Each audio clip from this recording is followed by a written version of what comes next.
Welcome বন্ধুরা, তোমাদের জন্য আরেকটি ভিডিও নিয়ে আমি উপস্থিত হয়েছি আমার চ্যানেল বা তোমাদেরই চ্যানেল ম্যাট্রিক্সে। গতদিনে আমি তোমাদের দেখিয়েছিলাম কোষে দেখে একের এক এক থেকে নিয়ে আমি সমস্ত অঙ্ক তোমাদের দেখিয়ে দিয়েছিলাম। 9, 10, 11 এই পর্যন্ত আমি সব তোমাদের দেখিয়ে দিয়েছিলাম। এখন আজকে আমরা শুরু করব পেজ নাম্বার 7, নিজে করি 1-2 ঐকিক নিয়মের অঙ্কগুলো। নিজে করি 1-2 ঐকিক নিয়মের অঙ্কগুলো। চলো তোমরা খাতা বই নিয়ে রেডি হয়ে যাও, বোঝার চেষ্টা করো এবং নোট ডাউন করো। চলো তবে আমরা শুরু করি। নিজে করি 1-2 প্রথম প্রশ্ন বলছে, দেখো, একটি চাকা 55 বার ঘুরে 77 মিটার পথ যায়, তবে 98 মিটার পথ যেতে ওই চাকা কতবার ঘুরবে? কতবার প্রশ্ন করেছে। বারটা চাকা ঘোরার সংখ্যাটা তুমি ডান দিকে দেবা আর বাঁ দিকে দিবা এই আমার পথটা। ডান দিকে দিলে কি হয়, তোমাদের অঙ্ক সাজাতে সুবিধা হবে। তাই যেটা কোশ্চেনে চাইবে সেটা তুমি ডান দিকে দিবা। আমরা যে ছকটা করব, গণিত ভাষা যে সমস্যাটা করব, সেটা আমরা ডান দিকে দেবো। চলো আমরা দেখে নিই, দেখাই। দেখো, বাঁ দিকে আমি পথ ব্র্যাকেটে মিটার নিয়ে নিয়েছি, ডান দিকে দিয়েছি চাকা ঘোরার সংখ্যা। পথ যাচ্ছে দেখো 77 মিটার, তখন চাকা ঘুরছে কতবার? 55 বার। এখন পথ যাবে 98 মিটার, তাহলে চাকা কতবার ঘুরবে, এটা প্রশ্ন। চলো আমরা তাহলে দেখে নিই।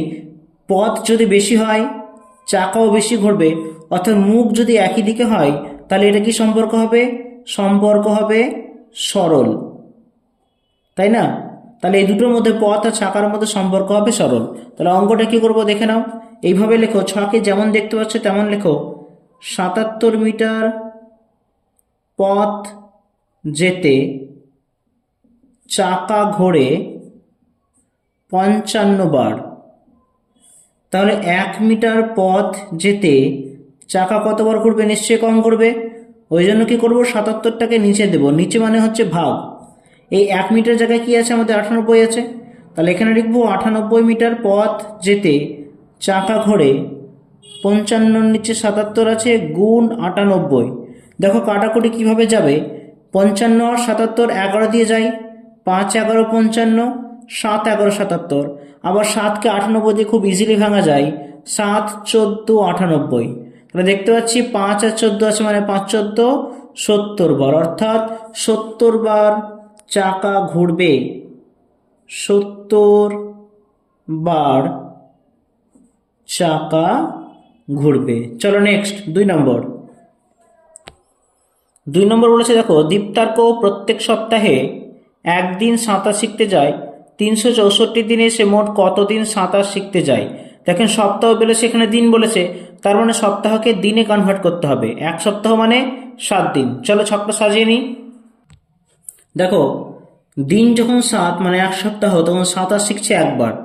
দিন এখন বলেছে 365, তাহলে কতদিন সাঁতার শিখবে? দেখো, দিন যদি বেশি হবে সাঁতার বেশি দিন শিখবে। তার মানে দিন ও সাঁতারের কি সম্পর্ক হবে? ইয়েস, সরল সম্পর্ক।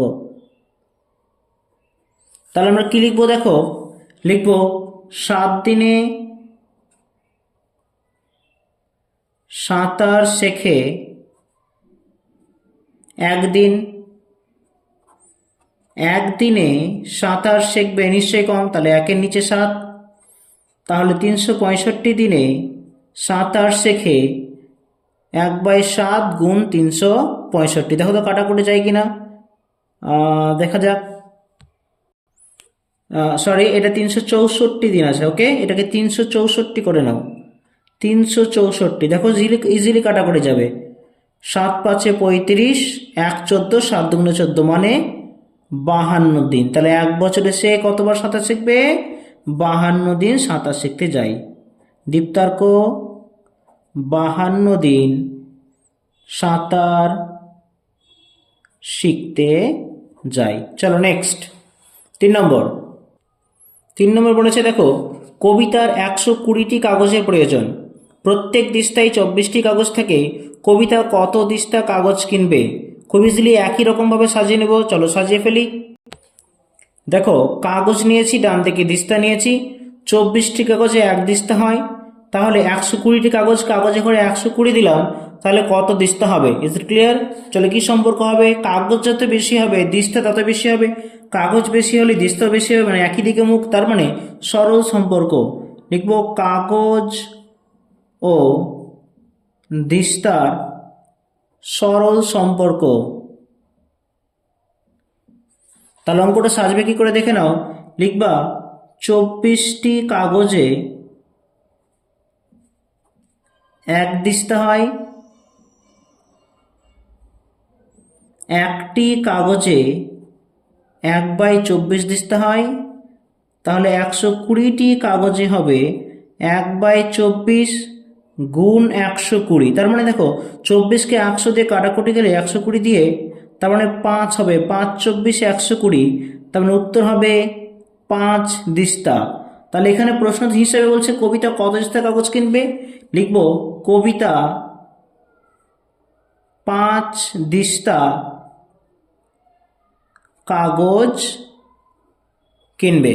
নেক্সট 4 নম্বরে দেখো 1 ডজন ডিমের দাম 48 টাকা হলে 32টি ডিমের দাম কত? এখানে ডজন দিয়েছে, এখানে দিয়েছে টি, তার মানে আমাকে ডজনে টিটা বানিয়ে নিতে হবে। তাহলে 1 ডজন কটা ডিম? 12টা। তাহলে ডজনের জায়গায় আমরা 12টি নিব। চলো সাজিয়ে ফেলি। দেখো লিখে ফেলেছি, বাঁ দিকে ডিম নিয়েছি, ডান দিকে দাম। কটা ডিম? 1 ডজন মানে 12টা, 12টা ডিমের দাম বলছে 48 টাকা, তাহলে 32টি ডিমের দাম কত হবে? ডিম তুমি দোকানে যত বেশি কিনবে দাম তোমাকে তত বেশি দিতে হবে, ডিম বেশি হলে দাম বেশি, ডিম কম হলে দাম কম, তার মানে সরল সম্পর্ক। এটা লিখে নাও, ডিম ও দামের মধ্যে সরল সম্পর্ক বিদ্যমান। তাহলে অঙ্কটা সাজবে কি করে দেখে নাও। 12টি ডিমের দাম 48 টাকা, 1টি ডিমের দাম 48/12 টাকা, অতএব 32টি ডিমের দাম 48/12 গুণ 32, বা 48কে 12 দিয়ে ইজিলি কাটাকুটি যায়, 12 4 48, তার মানে উত্তর কত হলো? 32কে 4 দিয়ে গুণ করলে হবে 128, তাহলে আমার দাম লাগবে 128 টাকা। লিখে দাও, অতএব 32টি ডিমের দাম 32টি ডিমের দাম 128 টাকা। নেক্সট 5 নম্বর, প্রতিদিন 5 ঘন্টা কাজ করলে 30 দিনে একটি কাজ শেষ করা যায়, প্রতিদিন 6 ঘন্টা কাজ করলে কত দিনে সেই কাজ শেষ করা যাবে? দিন বার করতে হবে, দিনটাকে ডান দিকে দিয়ে দাও। দেখো লিখে ফেলেছি, বাঁ দিকে ঘন্টা, ডান দিকে ডিম, বলেছে 5 ঘন্টা, তখন দিন লাগে 30, 6 ঘন্টা, তাহলে কত? তুমি দিনে যত বেশিক্ষণ ধরে কাজ করবে তোমার তাড়াতাড়ি কাজ শেষ হবে, তার মানে দৈনিক তুমি যদি বেশি করে কাজ করো দিন তত কম লাগবে। দেখো মুখ উল্টো দিকে, ঘন্টা বেশি হলে দিন কম লাগছে, তার মানে কি? বিপরীত সম্পর্ক। লিখে দাও, সম্পর্ক বিপরীত। বিপরীত বা ব্যস্ত লিখতে পারো, দুটোই কিন্তু সেম, বিপরীত বা ব্যস্ত লিখতে পারো। তাহলে অঙ্কটা লিখবো কি করে? লেখো, দৈনিক 5 ঘন্টা কাজ করলে, দৈনিক 5 ঘন্টা কাজ করলে 30 দিনে শেষ হয়। দৈনিক 1 ঘন্টা কাজ করলে কি লাগবে? সময় তো বেশি লাগবে, বিপরীত সম্পর্ক, তার মানে কি? এখানে গুণ হবে। সরল সম্পর্কে ভাগ হচ্ছিল, কিন্তু এখানে একবার করলে গুণ হবে, অর্থাৎ দৈনিক 5 1-এর জায়গায় এখন 6 নেব, 6 ঘন্টা কাজ করলে তখন দিনটা আমার কমে যাবে, মানে 6টা চলে আসবে নিচে। এখন 30-এর সঙ্গে 6 যদি কাটি তাহলে হবে 5 6 30, তার মানে 5 আর 5, 5 5 25 দিন। তাহলে ওই কাজ করতে আমার দিন কত লাগবে? 25 দিন। উত্তর লিখে দাও যে 25 দিনে সেই কাজ শেষ করা যাবে। চলো নেক্সট 6 নম্বর দেখো, কোন সম্পত্তির মোট পরিমাণের 5/7 মূল্য 2825 টাকা, ওই সম্পত্তির মোট পরিমাণের 2/7 মূল্য কত? সম্পত্তি বেশি মানে টাকাও তো বেশি লাগবে, তাই না? তার মানে এটাও সে সরল সম্পর্ক। চলো আমরা দেখে ফেলি। দেখো বাঁদিক সম্পত্তি নিয়েছি, ডান দিকে মূল্য নিয়েছি। বাঁদিকে 5/7, মূল্য তখন বলছে 2825, বাঁদিকে এখন 2/7, তাহলে মূল্য কত? সম্পত্তি বেশি মানে টাকাও বেশি, ওই জন্য সরল সম্পর্ক, সম্পত্তি মূল্যের সরল সম্পর্ক বিদ্যমান। এখন চলো লাইনগুলো ঠিকঠাক লেখো। লেখো 5/2 অংশের মূল্য 2825 টাকা। এক অংশের মূল্য দেখো 5-এর 7 থেকে 1 কিন্তু বেশি, তাহলে কি হবে 2825 দেখছো এটা গুণ হয়ে এটা অনন্যক মানে 7-এর 5 উল্টে যাবে, তখন তারপরে যে 2-এর 7টা আসে এবার 2 7টা দাও, 2-এর 7 অংশের মূল্য 2825 গুণ 7/5 গুণ 2/7। এবার কাটাকুটি করে দেখো, 7 7 কেটে যাবে, 5 দিয়ে 2825কে ইজিলি কাটা যায়, শেষে 5, তাহলে দেখো 28 আছে, 5 পাচ্ছে 25, 3 2 32, 5 6 30, 25 5 পাচ্ছে 25, তাহলে 565 ওদিকে 2, তার মানে গুণ করলে কত হবে 5 দুগুণে 10 0 হাতে 1, 6 দুগুণে 12 একে 13 3 হাতে 1, 5 দুগুণে 10 আর 1 11, 1130 টাকা। তাহলে 2-এর 7 অংশের মূল্য কত হবে, উত্তর লেখো অতএব দিয়ে 2-এর 7 অংশের মূল্য 1130 টাকা। চলো নেক্সট দেখো 7 নম্বর, একটি শিবিরে 48 জন সৈন্যের 7 সপ্তাহের খাবার মজুদ আছে। যদি ওই দলে আরও 8 জন সৈন্য যোগ দেয় তবে ওই পরিমাণ খাবারে কত সপ্তাহ চলবে। দেখো এটা কিন্তু কি সম্পর্ক হবে, দেখো জন যদি বেশি থাকবে তাহলে কি তা খাবার তাড়াতাড়ি শেষ হবে, তোমরা যদি বেশি বন্ধু থাকো তাহলে চটপট খাবার খেয়ে নেবে, একটুও খাবার বেশি থাকবে না, কিন্তু তোমারই ওই খাবারটা যদি তুমি একাই খাও তাহলে কি হবে, অনেক দিন চলে যাবে। ওই জন্য এটি বিপরীত সম্পর্ক আমরা সাজিয়ে নিয়েছি। দেখো জন সপ্তাহ, 48 জন তখন খাবার চলছে 7 সপ্তাহ, কিন্তু পরে বলছে 8 জন আরও এসছে, তার মানে কি 48 সঙ্গে 8 জন আরও যোগ হবে, হয়ে যাবে কত 56 জন। তাহলে এখন লিখো জন ও সপ্তাহের বিপরীত সম্পর্ক, জন যত বেশি হবে খাবার তত বেশি তাড়াতাড়ি শেষ হবে, ওই জন্য বিপরীত, জন ও সপ্তাহের বিপরীত সম্পর্ক। তাহলে অঙ্কটা লেখো 48 জনের খাবার 7 সপ্তাহ চলে, একজনের খাবার তো অনেক দিন চলবে, এই জন্য প্রথম লাইনে হবে গুণ, যেহেতু বিপরীত সম্পর্ক। আবার ওই যদি 8 জন বেড়ে যায় মানে 56 জন হয়ে যায়, তাহলে কত হবে 7 গুণ 48 বাই 56। দেখো কাটাকুটিটা 7 8 56, 8 আর 48 মানে 8 6 48, তাহলে খাবার যাবে কত 6 সপ্তাহ খাবার যাবে। 48 8 জন যদি আরও নতুন আসে তাহলে সপ্তাহ 6 হয়ে যাবে। Is it clear? চলো নেক্সট 8 দেখো, একটি জাহাজে 50 জন নাবিকের 16 দিনের খাবার মজুদ আছে। 10 দিন পরে আরও 10 জন নাবিক তাদের সঙ্গে যোগ দিলেন, বাকি খাবারের সকলের আর কতদিন চলবে হিসাব করি। দেখো 16 দিনের খাবার মজুদ ছিল কিন্তু 10 দিন পরে বলেছে, মানে 10 দিনের খাবার কিন্তু তারা খেয়ে নিয়েছে ওই 50 জন নাবিক। তাহলে আমার এখন চেয়েছে কত, বাকি খাবারের কতদিন চলবে, দিনটাকে ডান দিকে দিই, চলো একটু দেখে নিই। দেখো জন ছিল কত 50, খাবার চলছিল 16 দিন, কিন্তু 10 দিন খাওয়া হয়ে গেছে, মানে তোমাকে 16 থেকে 10 বিয়োগ করে এখানে 6 দিন লিখতে হবে। আবার 10 দিন পরে আরও 10 জন নাবিক যোগ দিয়েছেন, মানে আগে ছিল 50, এখন 10 জন যদি আরও যোগ দেয় তাহলে জন হয়ে যাবে 60। এইভাবে অঙ্কটা সাজিয়ে নাও। এবার যেহেতু জন বেশি থাকলে খাবারটা বেশি দিন যাবে না, কম দিন যাবে, তার মানে বিপরীত সম্পর্ক এখানে লিখে দাও, জন ও দিনের বিপরীত সম্পর্ক। তা লিখব কি, দেখো 50 জন নাবিকের খাবার চলে 6 দিন, তাহলে একজন নাবিকের বেশি চলবে, প্রথম লাইনে হয়ে যাবে 6 গুণ 50 দিন, ওই একজনের জায়গায় এখন আমরা লিখছি 60 জন, তাহলে 60 জনের ওই খাবার চলবে 6 গুণ 50, নিচে হবে 60। দেখো 0 0 কেটে যাবে, এখানকার 6 6 কেটে যাবে, থাকলো পরে 5, তার মানে এখন 5 দিন যাবে। উত্তরে লিখে দাও অতএব দিয়ে যে বাকি খাবারের সকলের আর 5 দিন চলবে। চলো আমরা 9টা দেখাই, নেক্সট চলে যাই 9 নম্বর। 9 নম্বর দেখো, 20 জন লোক ঠিক করলো 30 দিনে তারা একটি বাড়ি সারানোর কাজ সম্পন্ন করবে, কিন্তু 6 দিন পর তাদের মধ্যে 8 জন লোক অসুস্থ হয়ে পড়লো। হিসাব করে দেখি কতদিনে তারা বাড়ি সারানোর কাজ শেষ করবে। আগের মতোই কিন্তু একটু আলাদা, এখানে অসুস্থ হয়ে গেছিলো কাজ করবে না, আগের অঙ্কটাতে এক্সট্রা লোক এসেছিল কিন্তু এবার অসুস্থ হয়ে গেছে মানে কাজ করবে না, তারা চলে যাবে, মানে পরের লাইনে বিয়োগ করব। আমার চেয়েছে এখানে কতদিনে তারা বাড়ি করবে, দিন দিব ডান দিকে, বাঁ দিকে দিব জন। দেখো জন ছিল 20, তখন কাজ 30 দিনে হচ্ছিল, কিন্তু 6 দিন হয়ে গেছে কাজ, তাহলে দিনে দেব 30 থেকে 6 জন বাদ। যদি 20 জনই থাকতো তাহলে কি করতো, 30 দিন 24 দিন কাজ করতে, আরো 6 দিন তো কাজ করেইছে। 8 জন অসুস্থ হয়ে গেছে, 20 থেকে তুমি 8টাকে বাদ দাও, তাহলে হয়ে যাবে 12। তাহলে এখানে আমার কতজন হবে সেটা করতে হবে। আর এখানেও একই রকম সম্পর্ক, জন ও দিনের বিপরীত সম্পর্ক, জন ও দিনের বিপরীত সম্পর্ক। তাহলে লেখো 20 জনে বাড়ির কাজ সম্পূর্ণ করে বা বাড়ির কাজ করে, কত হবে এখানে 24 দিনে, রাইট।